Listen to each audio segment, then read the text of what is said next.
인류를 구원하시기 위해 육신이 되어 이 땅에 오신 성자 예수님께 경배를 드립니다. 독생자를 보내신 성부 하나님께 감사드립니다. 우리에게 오셔서 예배를 주관하시고 은혜 주시고 위로하시는 성령 하나님을 찬양합니다. 하늘은 영광이요 땅에는 기쁨이 충만한 성탄절 이 아침, 천군 천사와 천하 만물과 주께서 지으신 모든 피조물이 함께 찬양하며 경배하오니 우리 예배를 받아 주시옵소서. 예수님 이름으로 기도드립니다.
찬송하리로다. 주 이스라엘 하나님이여 그 백성을 돌보사 속량하시며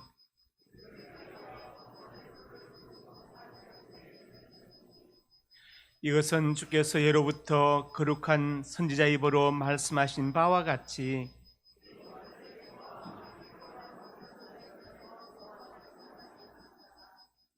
우리 조상을 긍휼히 여기시며 그 거룩한 언약을 기억하셨으니 우리가 원수의 손에서 건지심을 받고 종신토록 주의 앞에서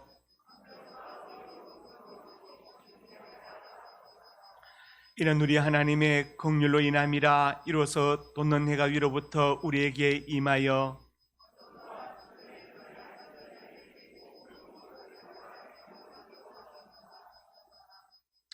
그러므로 주께서 친히 징조를 너에게 주실 것이라.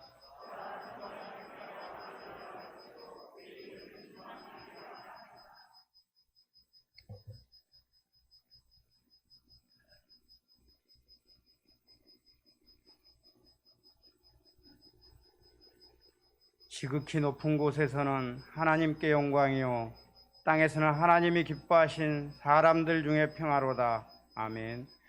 성탄의 주인 되시며 평강의 왕으로 오신 예수님을 찬양합니다. 죄로 말미암아 세상의 절망 속에서 몸부림칠 수밖에 없는 저희를 주님의 크신 은혜와 사랑으로 구원해 주시고 하나님 자녀 삼아 주시며 날마다 생명의 삶으로 인도해 주신 주님께 성탄주일 아침 아기 예수님의 이 땅에 오심을 기뻐하며 경배드리고자 모였사오니 이곳에 임재하셔 우리의 예배를 기쁨으로 받아 주시옵소서. 이 세상 누구도 줄 수 없는 무조건적인 사랑을 주시고 화해와 용서의 삶을 살도록 인도하신 아버지 하나님 앞에 저희들의 죄를 회개하고 고백합니다. 하늘을 두루마리 삼고 바다를 먹물 삼아도 다 기록할 수 없는 하나님 은혜로 살면서도 저희들의 마음 한구석에 주님의 뜻을 온전히 순종하지 못하는 죄악의 꿈틀됨을 고백하며 회개합니다. 긍휼하신 주님, 못난 죄인들을 용서해 주시고 죄로 인하여 상한 마음 치유해 주시고 힘들고 어려울 때 일으켜 세워 주시옵소서. 능력의 아버지 하나님, 이 나라 민족이 주님께 소망을 두게 하여 주옵소서. 코로나19가 2년여 넘게 지속되면서 어둡고 흉흉한 일들로 정신없이 흘러간 2021년 가운데 많이 힘들어하는 모두에게 성탄의 진정한 사랑이 전해지게 하시고 이 땅을 살아가는 모든 세대들에게 한 번뿐인 인생을 가치 있게 살아가는 방법이 주님의 말씀을 붙들고 주님 법도에 따라 사는 삶이라는 것을 전하는 저희들 되게 하여 주시옵소서. 하나님을 주인 삼고 옳은 길로 나아가며 승리하는 이 나라 이 민족이 되게 하여 주시옵소서. 언제나 저희 상명교회와 함께 하시는 주님, 올 한 해도 쉼없이 달려오면서 참으로 주님 보시기에 부족한 부분도 있지만 생각해보면 많은 일들을 허락하신 은혜에 감사합니다. 새해에는 저희 상명교회가 하나님을 기쁘시게, 이웃을 행복하게, 상식이 통하는 교회, 은혜가 충만한 교회 되게 하여서 한 영혼을 제자 삼아 세상을 구원하는 아름답고 행복한 공동체로 세워지게 하여 주시옵소서. 선교, 전도, 예배, 기도, 봉사의 사명자들이 일어나 교회 부흥의 중심이 되게 하여 주시옵소서. 얼마 남지 않는 이 시간 한 해를 마무리하면서 어떤 만남과 동행했는가를 돌아보며 서로 의지하며 기도를 함께한 성도님들 오래도록 기억하게 하시고 성도로서의 우선순위가 무엇인지 다시 한번 생각하는 이 시간 되게 하여 주시옵소서. 오늘도 구원의 복음 소식을 전하실 담임 목사님 영육이 강건케 하시고 성령의 능력으로 붙들어 주시어 전하시는 말씀이 우리를 강팍하고 얼어붙은 심령을 눈물로 노리게 되게 하시고 이 연말 다시금 주님을 향한 뜨거운 사랑과 충성을 다짐하는 귀한 예배의 시간 될 수 있도록 허락하여 주시옵소서. 성탄의 기쁨에 주님께 찬양을 올려드리는 가브리엘 가네낙당과 할렐루야 찬양대의 찬양을 흠양하시고 예배를 돕는 손길들에게도 함께 하시어 저들의 수고가 헛되지 않아 구원의 기쁨과 감사가 강물같이 흘려 넘치는 예배가 되게 하여 주시옵소서. 교육부서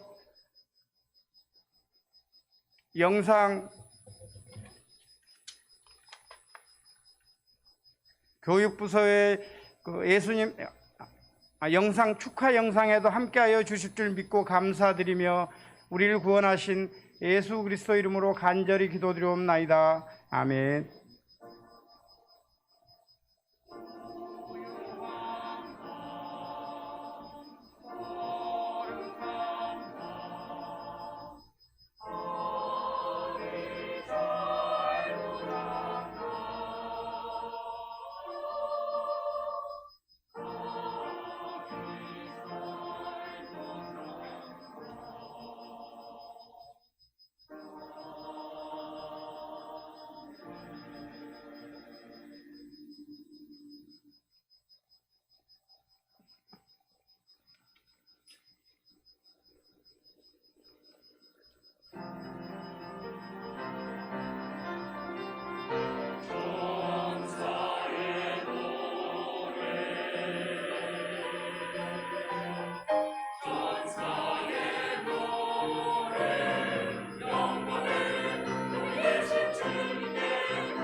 하나님 말씀 신약 성경 누가복음 2장 8절에서 14절까지 한 절씩 교독합니다.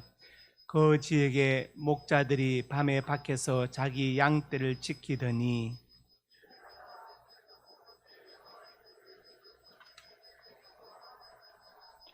천사가 이르되 무수하지 말라. 보라, 내가 온 백성에 미칠 큰 기쁨의 좋은 소식을 너에게 전하노라.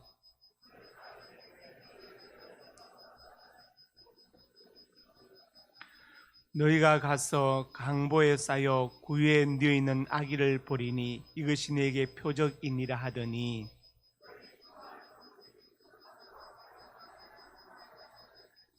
지극히 높은 곳에서는 하나님께 영광이요 땅에서는 하나님이 기뻐하신 사람들 중에 평화로다 하니라. 아멘.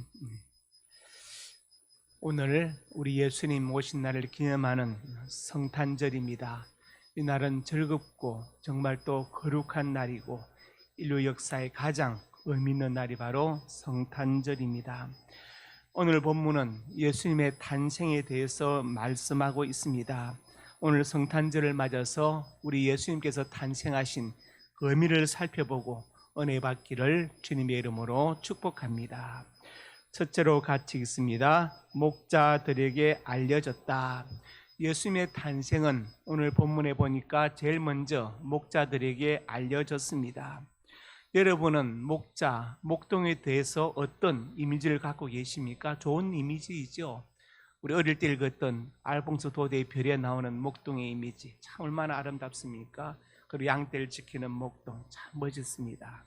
그런데 그 당시의 목동은요, 천대받는 직업이었습니다.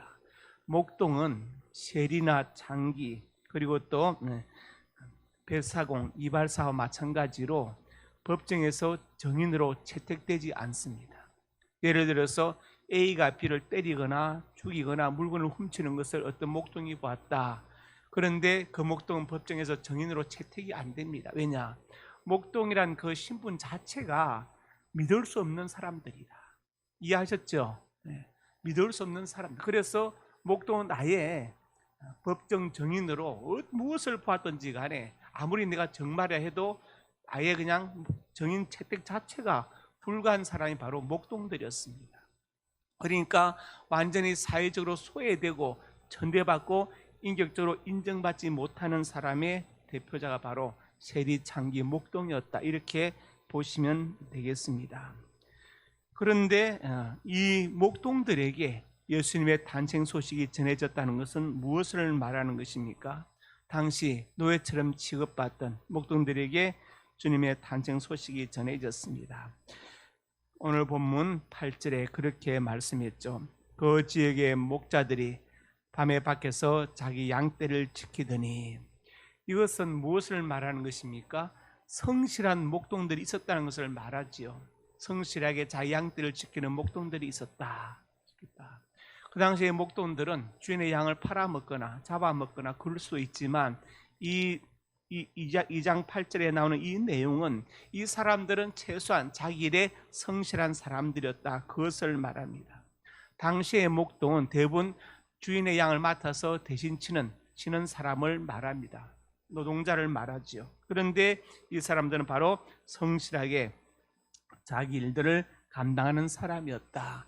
그 당시 사회적으로 인정받지 못하고 존경받지 못하고 법정의 정인으로 채택도 되지 못하는 그런 사람들이었지만 그 중에 이 사람들은 같은 목동이었지만 성실한 사람들이었다. 자기 사명을 지키는 사람들이었다는 것을 말합니다. 그래서 고린도전서 1장에 이렇게 말씀했죠. 하나님께서 세상의 미련한 것들을 택하사 지혜 있는 자들 부끄럽게 하려 하시고 세상의 약한 것들을 택하사 강한 것들을 부끄럽게 하려 하시며 세상에 천한 것들, 멸시받는 것들, 없는 것들을 택하사 있는 것들을 패하게 하려 하시나니. D.L. 무디가 100만 명 가까운 사람을 전도했습니다. 예수님께 인도했죠. 그의 학력은 초등학교 졸업이 전부입니다. 어떤 사람이 이제 무디의 설교를 듣고 그렇게 말했대요. 오늘 당신이 말한 그 설교 중에 어법에 맞지 않는 문법적으로 틀린 말이 너무나 많았습니다. 그렇게 말했다는 거예요. 그러니까 무디가 말했습니다. 그러면 당신은 어법에 맞는 설교로 얼마나 구원했습니까? 몇 명의 영혼을 구원했습니까? 이렇게 물었다는 것이죠. 그 말씀이 향해 가슴에 와닿습니다. 하나님께서 무디를 통해서 많은 영혼들을 구원하셨습니다. 하나님께서 목동들을 택하셔서 예수님의 탄생 소식을 제일 먼저 알려주셨죠. 세상에 미련한 것, 약한 것들, 천한 것들, 멸시받는 것들, 없는 것들, 이것은 다 쉽게 말하면 주님의 사랑에 대해서 말하는 것입니다. 하나님은 약한 자를 택해서 강한 자를 부끄럽게 하시고 약한 자를 택해서 당신의 일을 이루어 가십니다. 예수님께서 이 땅에 오셔서 제자들을 뽑으실 때 시험을 보지 않으셨죠. 시험 보지 않았습니다.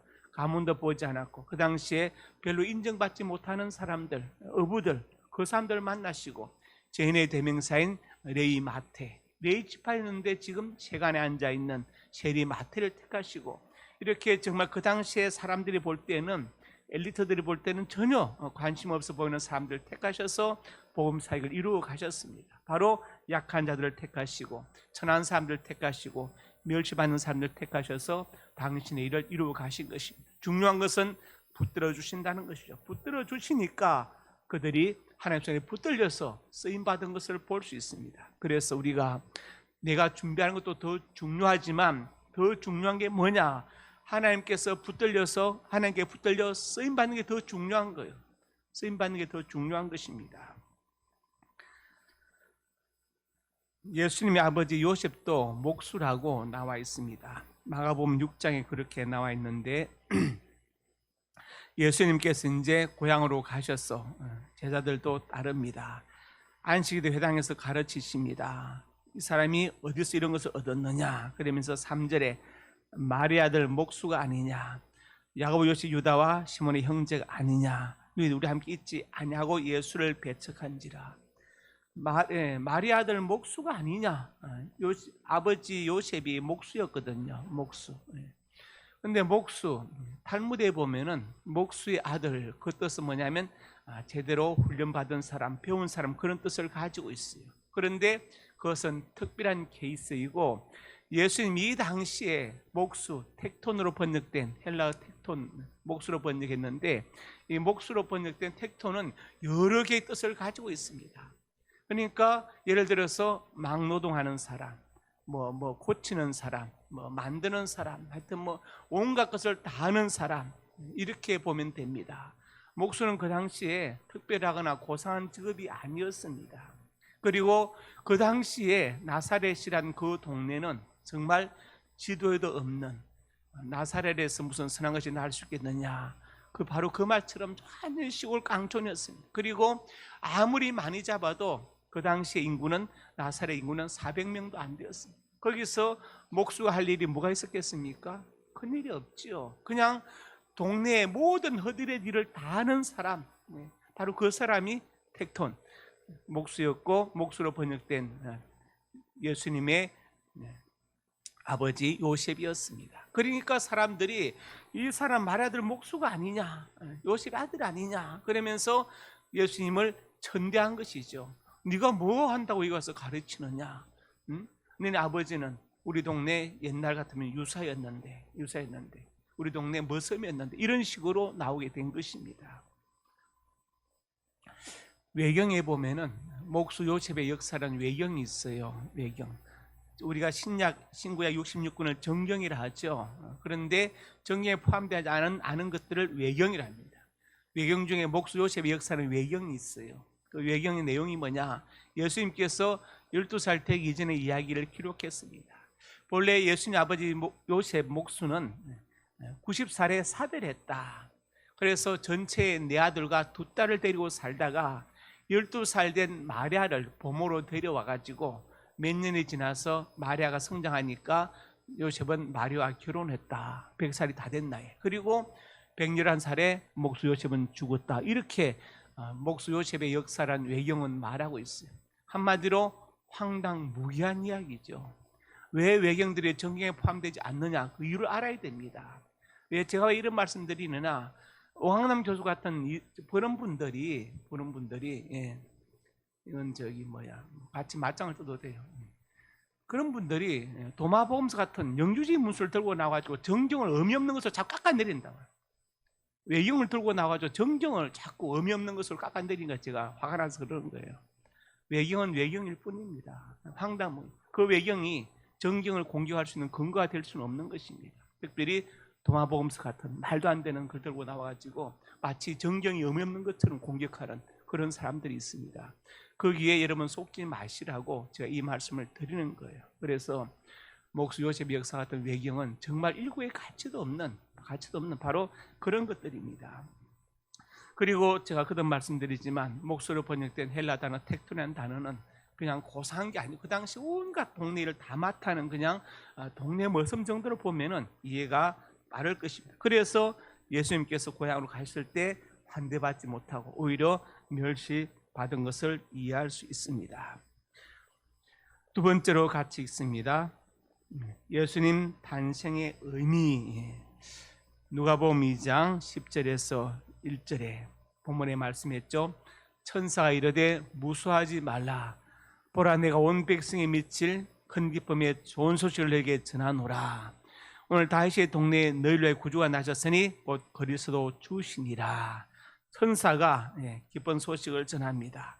온 백성에 미칠 큰 기쁨의 좋은 소식, 어마어마한 뉴스를 전한다. 원래 구원이란 그 단어의 뜻은 뭐냐면 원어의 뜻은 물에 빠져 죽어가는 사람 건져주는 거예요. 건져주는 것입니다. 지금 사람이 물에 빠져 죽어갑니다. 죽어가는데 그 사람한테 지금 돈 많이 줄게, 아니면 땅을 줄게, 소용이 있습니까? 높은 벼슬 줄게. 아무 의미가 없습니다. 지금 그 사람이 필요한 것은 뭐냐면요, 건져주는 거예요. 그 이상 그 사람의 소원이 없습니다. 우리 속담에 물에 빠진 사람 지푸라기를 잡는다는 말이 있죠. 우리 생각할 때는 지푸라기 잡아서 뭐 하려고 생각하겠죠. 그러나 실제로 그런 절박한 상황이 되면 지푸라기라도 잡게 된다는, 그만큼 물에 빠진 사람은 좀 절박합니다. 좀 빠져 죽어가니까 얼마나 허둥거리고 엎어봐야겠습니까? 엎어봐야겠어요. 그런 인생 앞에 죄와 죽음 때문에 지금 신음하는, 마치 물에 빠져 죽어가는 그런 인생 앞에 유교의 수준은 뭐냐? 아무 방법이 없어요. 그냥 돌아가시면 제사를 잘 지내드리겠습니다. 대책이 없습니다. 불교는 뭐라고 합니까? 그 살고자 하는 집착을 내려놓으세요. 그러면 해탈합니다. 살려고 바둥거리지 마세요. 이게예요. 그러나 기독교는 가서 건져내는 겁니다. 그 예수님께서 이 땅에 오셔서 십자가를 지시고 죽으신 것이 우리를 구원하시기 위해서, 건져내시기 위해서 그런 것이에요. 기독교는 행동의 종교입니다. 이론의 종교가 아닙니다. 기독교는 말잔치가 아닙니다. 말잔치가 아니에요. 기독교는 죽음의 문제 자체를 해결해버린 종교입니다. 불교의 수준은 죽음 앞에 있는 인간의 불안한 마음, 공포의 마음을 해결한 정도이지만 기독교는 실제로 구원하는 종교입니다. 이것이 기독교와 다른 종교의 차이점이다. 저는 그렇게 생각합니다. 그래서 예수님의 탄생의 그 의미가 뭐냐? 의미가 무엇입니까? 큰 기쁨의 좋은 소식, 바로 구원의 소식을 가지고 오셨다는 것. 이 이상 우리 인생에게 기쁜 소식이 있습니까? 없습니다. 인간은 죽음 앞에 있죠. 그리고 점점 죽음의 시간은 다가옵니다. 군에 있을 때 그런 얘기 하지요. 지금도 국방부 시기는 돌아간다. 기합을 받고 있거나 뭐 하고 있든지 간에 국방부 시기는 돌아가고 있어서 제대할 날이 온다. 바로 그 얘기입니다. 마찬가지로 죽음의 시간이 그렇게 정확하게 다가오고 있고, 마찬가지로 심판의 날도 다가오고 있고, 마찬가지로 예수님의 재림으로 성취될 우주 종말의 시간도 정확하게 다가오고 있다는 것을 우리가 알아야 됩니다. 그래서 이 죄와 죽음에 빠져있는 인생들에게 가장 큰 기쁜 소식은 뭐냐? 바로 구원의 소식이죠. 예수님께서 너희를 구하기 오셨다. 너희가 이제 죄에서 구원받고 죽음에서 해방될 그런 기쁨의 소식이 있다. 바로 그것을 선포하는 것입니다. 세 번째로 같이 보겠습니다. 예수님 탄생의 결과. 오늘 본문 13절과 4절에 있습니다. 홀련히 수많은 천군이 천사들과 함께 하나님을 찬송하여 이르되 지극히 높은 곳에서 하나님께 영광이요 땅에서는 하나님이 기뻐하신 사람들 중에 평화로다 하니라. 예수님 탄생의 결과가 뭐냐? 첫째로 하나님께 영광이 된다. 영광. PPT 넘기세요. 하나님께 영광이 된다. 예수님 탄생, 왜 하나님께 영광이 되느냐?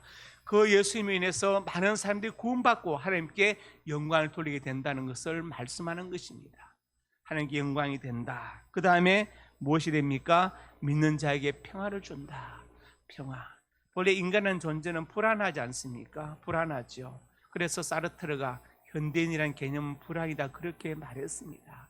이 불안은 무엇부터 옵니까? 바로 죄로부터 오고, 그리고 죽음이라는 한계의 상황으로부터 인간에게 불안이 옵니다. 그런데 이 죄의 문제와 죽음의 문제 해결되기 때문에 믿는 자에게 평안이 오는 것입니다. 하나님께 영광이 되고 믿는 자에게 평안이 온다. 그래서 우리가 예수 믿는다면 이제 마음속에서 평안을 누릴 수 있어야 됩니다. 여러분, 코로나든 오미크론이든 델타든 뭐든 두려워하지 마십시오. 제가 어제 저녁에도 말씀드렸지만 두려워한다고 해서 해결되는 것은 아무것도 없습니다. 그렇지 않습니까? 불안한다고 해서 해결되는 것은 없어요. 하나님께서 우리를 책임져 주십니다. 우리가 방역 잘해야 되겠죠. 그렇지만 불안하지 마십시오. 하나님께 맡기시길 바랍니다.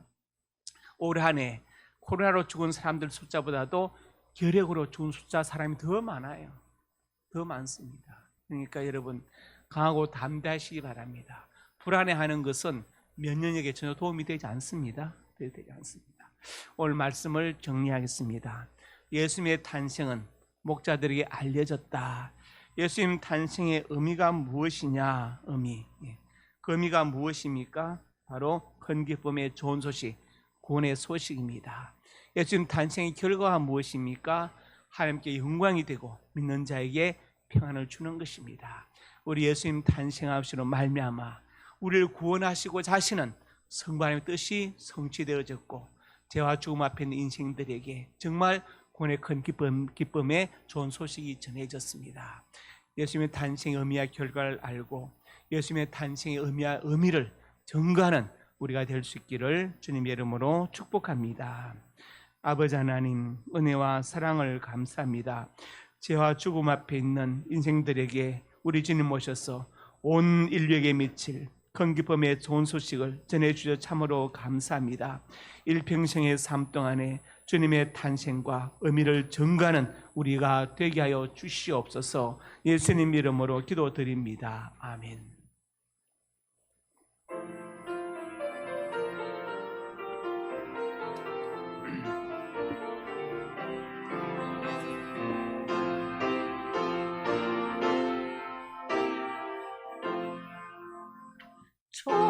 천사들의 노래가 하늘에서 들리니 산과 들이 기뻐서 메아리 쳐 울린다.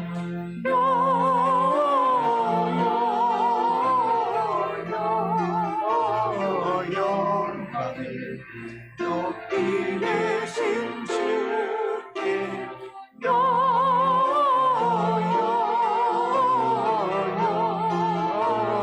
영광을 높이 계신 주님께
계신 어린아이 예수께 우리들도 다 함께 기쁜 찬송 부르자.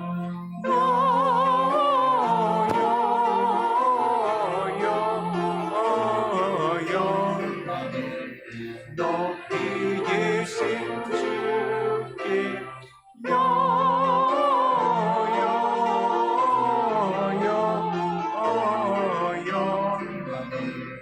높이 계신 주님께. 눈물과 피가 담겨 있습니다. 이 세상을 살아가는 동안에 저들의 눈물과 땀을 닦아주시고 많은 사건 사고와 온갖 질병으로부터 저들의 생명을 눈동자처럼 보호하여 주시옵소서. 예물 쓰이는 곳마다 영광을 받으시고 복음이 전거되게 하여 주시고 또 외롭고 힘든 많은 사람들에게 위로와 능력이 되게 하여 주시옵소서. 역사하여 주실 것을 믿습니다.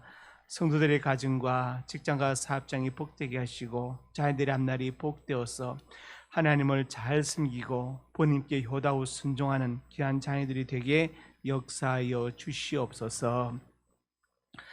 이제는 우리 주 예수 그리스도의 은혜와 아버지 하나님의 사랑과 성령의 교통하심이 오늘 주신 말씀 아멘으로 받고 예수님의 탄생의 의미와 그 결과를 알고 이 예수 그리스도의 복음을 전하며 살기 원하는 하나님의 사람들 머리 위에 저들의 가정과 자녀들 우리 상명교회 위에 이제부터 영원토록 함께 있을지어다.